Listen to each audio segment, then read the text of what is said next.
as the league's leading receiver. And if G. Simon does that today, that's exactly what he will have accomplished. The last player to do that was Tommy Joe Coffey in 1962 through 1964. Long time ago. Yeah, that is amazing how long ago that has been when you consider some of the great receivers in Canadian football, and the one we've talked about and showed you, Alan Pitts here in Calgary and all the great years he had, but never did it 3 years in a row. And G. Simon has to catch Kenyon Rambo here. But I think even G-Roy will tell you right now, and he would have said it before the game, but with a 10-point deficit, even more underscored that job one is to win this game, and they're in a hole here as we approach 6 minutes of the third quarter. With a home playoff date in the balance, but Simon is a pretty good way to cut into the Calgary lead. He has a catch here. Brandon Browner brought him down quickly in a short gain of about 4 for G. Simon. There's Barrick Neely after his first CFL touchdown.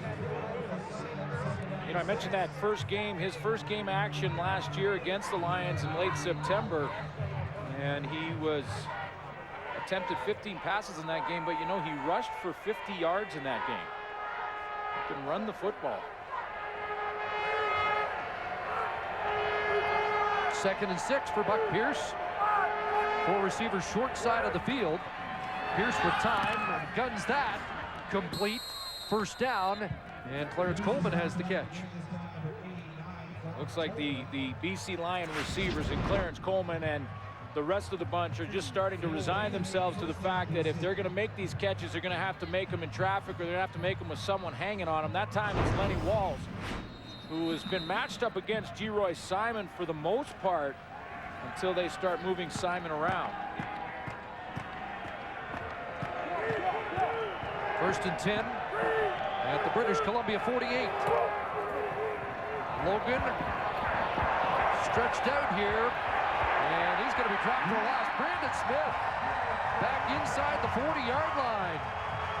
You know, it's such a fine line, the mental focus and intensity that Wally Buono talked about. Ian Smart loses it for just a split second and loses his focus. This is one guy that's shown intensity. Stephen Logan has run the ball. He's been the one bright light for the Lions intensity-wise, but that was just one loss of focus for a split second again as he kept bubbling, thinking, I can finally get outside. He doesn't. If he takes positive yards, limits the loss and doesn't put his offense in a hole. Juwan Simpson getting attention on the field, the defensive end, so we'll step out and be right back. For every sack in today's game, Purolator donates the quarterback's weight in food to a local food bank. Purolator, where business is going. The Lions are going to win the sack derby this year, and Cam Wake, a big reason for it, has another sack in this game. In the second half of the season, the last 8 games of the season, the BC Lions have registered 41 sacks, including Cam Wake's tonight. 41 sacks would almost put them in top of that race in half the season. That's how good he's been. Remarkable. Hard to believe the mid-80s Calgary Stampeders, which was not one of their vintage clubs, as the all-time sack record of 85 quarterback sacks in 1986. And speaking of sacks, the front 4 being impacted here as Juwan Simpson makes his way to the sidelines. LaMarcus Rowell comes in. They've lost Charleston Hughes, was unable to play today, a rib injury, should be back for the Wendy's West final in 2 weeks. And now Simpson, his replacement, goes to the sidelines.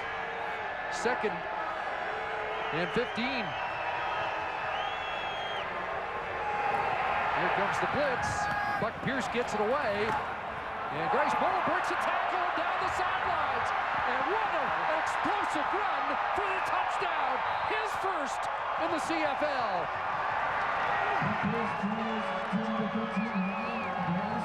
One broken tackle and then some kind of acceleration. Did he ever put it in another gear? This is a speed from Ryan Grice-Mullen that we have not seen in his limited playing action. He gets to the outside. First of all, Milton Collins doesn't wrap up. He tries to just push him out of bounds. And look at the acceleration. Lenny Walls has good speed. He ran right past him And with a little flair, hits pay dirt. 67 yards. So 3 touchdowns in the game. First timers. John Cornish, Barrett Neely, and now Ryan Bryce Mullen, who lit it up in the NCAA last year. McCallum the extra point, and it's a 3-point game.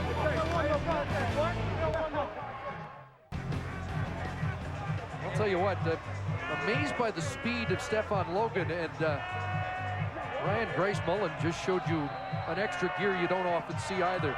Well, and Stefan Logan has that great change of direction speed, the quickness.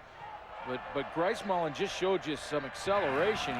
He ran away from the Calgary Stampeders secondary. Demetrius Summers lets that one sail over his head, and it will bounce through the end zone and come out to the 25, no points. Bryce Mullen is going to take advantage of G. Simon and the attention that he will get, because G. Simon is the deep receiver here on the inside, and it's a zone defense for Calgary. Milton Collins is going to come out to that zone when he sees the ball in the air. He's right here, but what does he do? What's the fundamental mistake for Collins, number 14? No wrap up, didn't use his arms, he just pushed him, and then that speed down the sideline.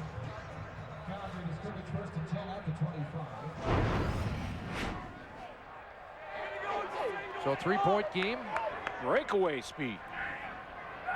Check that 2-point game. And Demetrius Summers.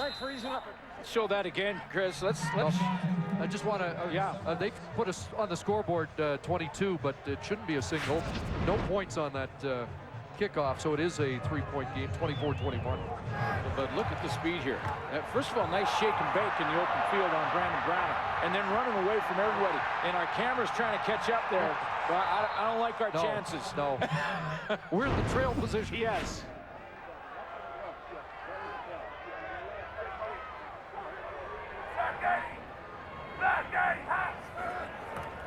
Second and 6. Neely couldn't find anybody, and he'll get dropped. And I don't know if he dropped the football or not, but he got back on it if he did.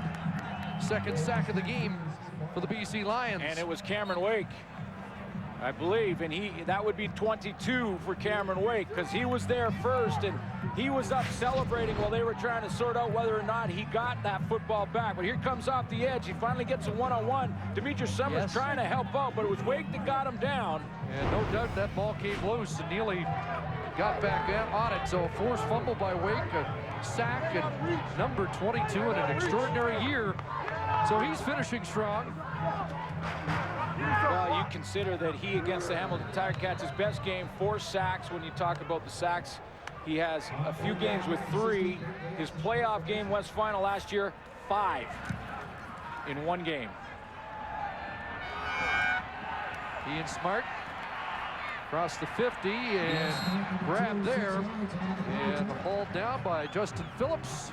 And Cam Wake is mic'd for TSN this afternoon.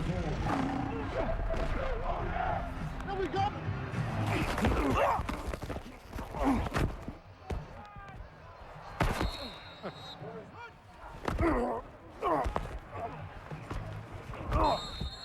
They faked the crack and dove me on the first play.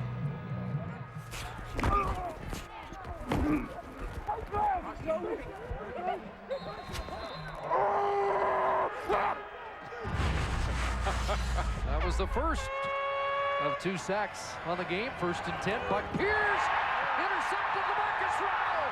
No helmet, but he's got the football. And Buck Pierce cuts him down at the 15.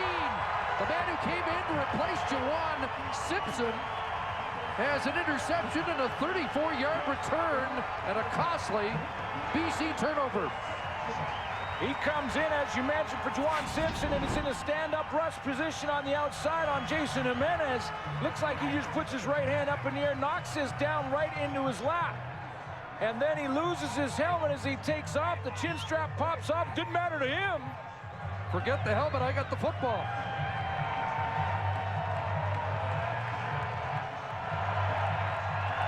So this Calgary defense has come up with another big play.